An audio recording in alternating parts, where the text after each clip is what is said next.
question B. So it's exactly the same information, but this time it says that t is 350. Determine whether or not the object will move up the plane. Okay, so let's draw this again. So we've got our 60G, our normal reaction. We're seeing whether or not it moves up the plane. So if it's going to move up the plane, our friction force is going to be opposing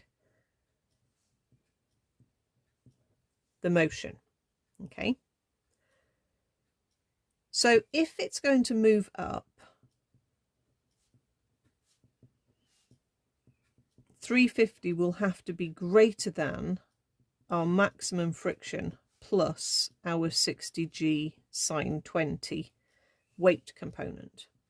Okay, so our max friction, remember, was 165.762. That doesn't change because that's still calculated on the perpendicular R being equal to 60G cos 20, which hasn't changed, and friction being 0.3 of R, which is still the same.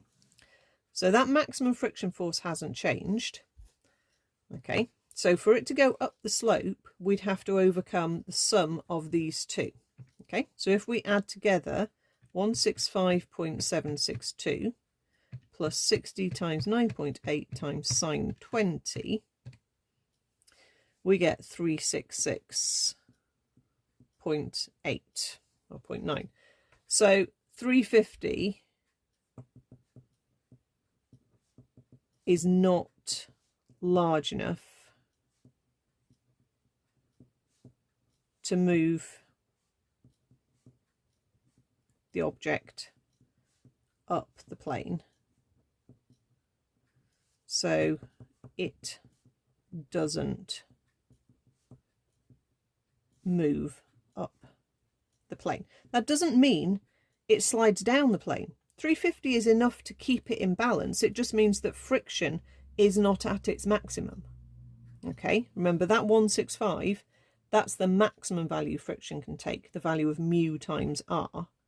Okay, if you are not in that equilibrium point of moving, limiting equilibrium position, okay, you can perfectly well be balanced, but just not on the point of sliding in either direction. Okay, you might find some questions, if you do more of questions of this type, will ask you to work out the maximum and minimum values for t that will make it be on the point of moving up the slope or on the point of sliding down the slope. Okay, that's quite a useful question to practice. Okay, how big does t have to be to make it move up the slope?